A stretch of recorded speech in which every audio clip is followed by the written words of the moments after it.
Bonjour Monsieur Tricoire, Bonjour. merci encore de nous accorder un peu de votre temps. Euh, Tout d'abord, est-ce que vous pouvez nous parler un peu de votre parcours, de comment vous en êtes arrivé là, Comment je suis arrivé où? À l'université ou au ou barreau? à votre statut d'avocat Ouais, alors moi Donc j'ai commencé ma carrière exclusivement à l'université.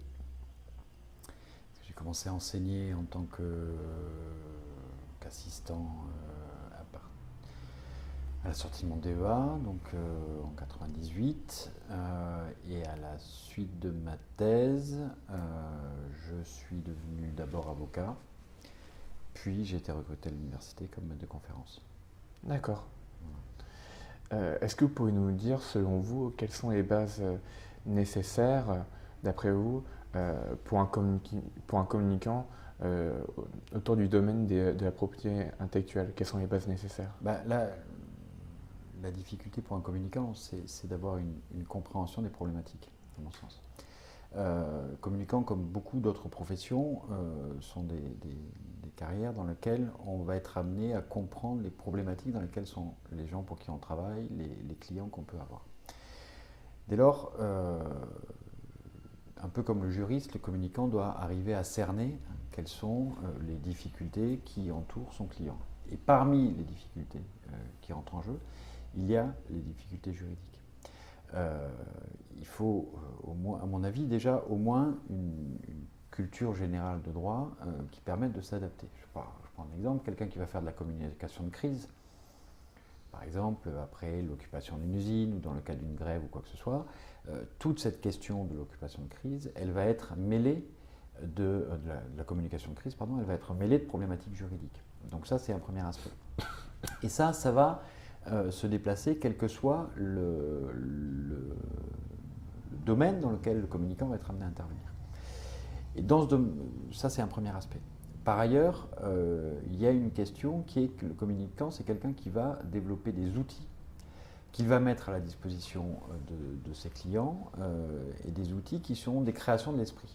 Or, euh, il a besoin de comprendre ce qu'il donne à ses clients, ce à quoi il s'engage, quels sont les droits que peuvent être ceux de ses clients, quels sont les siens, qu'est-ce qu'il peut revendiquer. Puisqu'on est sur une activité dans laquelle, alors la communication revêt plusieurs aspects, mais alors lorsqu'on est sur quelque chose qui se rapproche de la publicité, c'est-à-dire lorsque le communicant va créer un contenu, que ce soit simplement une lettre d'information auprès des clients ou que ce soit jusqu'à un spot publicitaire d'un point de vue télévisé, euh, on crée des contenus qui posent des problématiques de droit d'auteur. Les problématiques, elles sont doubles. Qu'est-ce que je peux utiliser? Qu'est-ce que j'ai le droit d'utiliser dans les contenus que je vais diffuser au public? Et seconde difficulté, seconde problématique, pardon, quels sont mes propres droits par rapport à ce que je mets à la disposition de mon client et quels sont les droits de mon client, quels sont les miens. D'accord. Donc il doit avoir au moins une connaissance de base du droit des différentes parties lorsqu'il crée quelque chose. Il me semble, il faut comprendre ce qu'est le droit d'auteur, il faut comprendre ce qu'est une marque, il faut comprendre ce qu'est un dessin et modèle, etc. D'autant plus que ce sont des éléments qui vont permettre la communication. Par exemple, lorsqu'on a une marque, la marque, elle va avoir une valeur et la manière avec laquelle on va utiliser cette marque, c'est quelque chose qui peut compter. La marque du client, mais il y a aussi la marque des concurrents du client. Dans quelle mesure on peut rentrer, on peut, je sais pas, dans le cadre d'études qu'on va publier, donner les sources, utiliser la marque de tiers, comparer comment tout ça se gère. Mais du point de vue du droit d'auteur, pour ce qui est le cœur de mes préoccupations, il faut effectivement comprendre quels sont les droits qui sont attachés à ce qu'on crée et quels sont les droits, les éléments qu'on peut utiliser sans porter atteinte aux droits de tiers. D'accord. Donc, est-ce que pour vous, les groupes et les marques devraient-ils communiquer de manière un peu plus importante autour des violations, autour de leur marque ou de leur propriété intellectuelle? Je pense notamment en France, puisqu'on a une grosse tradition, des marques de luxe qui sont victimes de grosses contrefaçons, enfin de Alors, manière importante. c'est une chose particulière puisqu'ils sont victimes de contrefaçon sur quoi? Essentiellement sur les produits, Mm. sur la marque et sur les produits. Euh, la stratégie de gestion de la propriété intellectuelle est quelque chose qui va varier en fonction du type d'activité qu'on va avoir et de la valorisation de l'entreprise. Il est certain qu'aujourd'hui, la propriété intellectuelle est un des éléments de valorisation d'une entreprise. Et c'est même aujourd'hui, on le sait, l'un des postes qui permet les plus grandes valorisations. Mais dans l'histoire, on a comme source de la richesse, de la propriété, d'abord la terre, puis l'outil industriel, et aujourd'hui la propriété intellectuelle. Donc il est évident qu'une société doit avoir une réflexion au regard de l'exploitation des éléments de propriété intellectuelle qu'elle a à disposition, que ce soit marque, ou que ce soit les contenus, ou que ce soit les dessins de modèles, ou des brevets, lorsqu'on est sur des activités industrielles qui vont exploiter des droits de propriété intellectuelle. Alors, il y a en même temps, dans cette stratégie, il s'agit d'exister, et il s'agit de ne pas nuire à l'image de marque en voulant protéger la marque. C'est toujours quelque chose de très difficile, puisque il peut y avoir, si on a une stratégie trop offensive, on peut rentrer dans une dévalorisation de la marque, dans le sens où on va donner une image trop commerciale de la marque, ou d'un nom commercial, ou des choses comme ça. Donc là, ici, vous avez un risque de dévalorisation du côté, on va dire, évident, ou de la sympathie que peut attirer une marque. C'est-à-dire que si vous vous mettez dans une attitude très agressive, vous pouvez attirer de l'empathie, enfin, mettre en cause la sympathie que peut attirer la marque. Donc il ne faut pas être trop agressif dans la protection de ces droits de propriété intellectuelle. À la fois, il ne faut pas être non plus trop laisser faire. Il y a des exemples connus, notamment des marques qui sont devenues des termes génériques et qui dès lors perdent leur aspect caractéristique de marque. Par exemple, Frigidaire, c'est une marque. Les droits sur la marque a été perdu parce que le terme est devenu un terme courant qui n'associe plus à un produit. Donc, chaque entreprise doit avoir une réflexion sur la gestion de ses droits de propriété intellectuelle, ce qu'elle en fait, ce qu'elle veut en faire par rapport à ce qu'elle recherche, par rapport à l'image qu'elle veut avoir. D'accord. Donc c'est plutôt une stratégie que les communicants et les spécialistes de la propriété intellectuelle doivent. Justement, c'est une vraie réflexion de communication par rapport à l'image de marque qu'on veut renvoyer et par rapport à l'identité de l'entreprise qui va ressortir de l'exploitation des droits de propriété intellectuelle. D'accord. Je prends le cas d'un exemple, c'est l'entreprise Pasquier qui a créé au cours des années 2000 cette brioche qui s'appelle Pitch, qui lance des procès à plusieurs startups françaises qui utilisent ce terme pour des créations qui n'ont rien à voir avec cette brioche. Qu'en pensez-vous en termes de stratégie? Est-ce que c'est trop offensif? Je connais pas le détail des dossiers. Je connais pas le détail des dossiers et je m'interroge pour savoir pourquoi ils le font.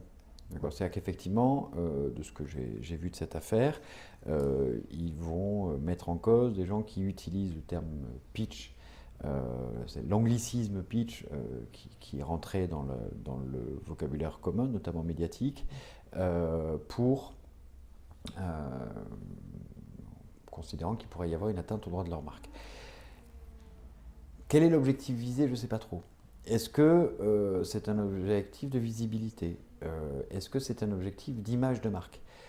Parce qu'il faut voir, je ne sais pas quels sont les sites qui ont utilisé ça, et est-ce qu'il peut y avoir une incidence entre, par exemple, des sites qui ne correspondraient pas à leur image? Est-ce que ça pourrait, d'une certaine manière, porter atteinte à leur image? Aujourd'hui, il faut également se poser la question de quelle est l'incidence de ces citations sur les sites de recherche type Google. C'est-à-dire que si effectivement, en tapant pitch, puisque c'est l'exemple que vous donnez, d'autres éléments sortent que la marque ou viennent parasiter le référencement de la marque sur Internet, ça peut poser une difficulté. Je ne sais pas ce qu'ils cherchent, il faudrait voir le détail des dossiers. Il est évident que quand on a une marque qui devient un nom commun, il est très difficile de faire machine arrière et de redonner une identité à la marque. Maintenant, le terme, c'est un anglicisme, c'est un terme qui existait avant en anglais. Bon, est-ce qu'il y a eu peut-être quelque chose qui n'a pas été anticipé du point de vue au moment du dépôt de la marque, au moment de la recherche de l'identité? Ça, c'est une question. Voilà, en tout cas, ça me paraît un peu désespéré parce que honnêtement, voilà, quand un mot rentre dans le langage courant, quand il est approprié par les gens, c'est très difficile de le faire oublier par les gens. C'est même quasiment impossible. Je ne connais pas d'exemple de terme qui est disparu de la langue française à l'initiative d'un tel ou un tel. On a essayé d'imposer des mots de remplacement pour ça n'a pas marché. Et là, d'autant plus si on n'est pas dans des situations de concurrence. Donc, je sais pas, il faudrait voir le détail de ces affaires. C'est toujours difficile de se prononcer sur des affaires qu'on ne connaît pas ou qu'on connaît mal. Mais bon, voilà. En tout cas, ça interroge sur qu'est-ce qu'ils cherchent, qu'est-ce qu'ils veulent mettre en exergue. Mais la stratégie pourrait être la défense de cette marque, mais également une stratégie de visibilité autour. Mais est-ce que ça donne une bonne image? La visibilité, faire un procès pour faire un procès, effectivement, on va faire parler de soi. Maintenant, est-ce que le fait, même en étant victime, entre guillemets, de mettre en œuvre des actions judiciaires, est-ce que ça correspond à l'image de la marque? Et le fait de médiatiser ces actions judiciaires, est-ce que ça correspond à l'image de la marque? Là, on est sur une marque qui a plutôt une connotation familiale, à destination des enfants, etc. Est-ce qu'il y a une vraie compatibilité dans l'image qu'on donne entre ce qu'est l'identité de la marque, pour autant qu'on puisse la connaître, la percevoir, et ce qu'est l'image que donne une société qui va avoir une attitude très agressive d'un point de vue de la concurrence. D'accord, je vous remercie. Alors, une dernière question. Comment concilier, d'après vous, dans le domaine, pour un communicant, le corporate et la propriété intellectuelle lorsqu'il travaille dans plusieurs pays, notamment des pays anglo-saxons? C'est pas en soi une difficulté, c'est qu'il y a des systèmes de protection. Les problématiques sont les mêmes, les droits générés sont pas nécessairement les mêmes, les choses se recoupent pour autant. Les différences, elles se font essentiellement sur des points accessoires. Il y a aussi une vraie simplicité du point de vue du copyright, de la même manière qu'il y a une simplicité du point de vue du droit d'auteur. Après, dès qu'on est en matière internationale, quelle que soit la problématique, que ce soit une problématique de propriété intellectuelle, de marque ou même une problématique de prestation de service, quelle qu'elle soit, il y a véritablement la nécessité d'encadrer d'un point de vue contractuel de façon très précise ce qui se fait. Voilà.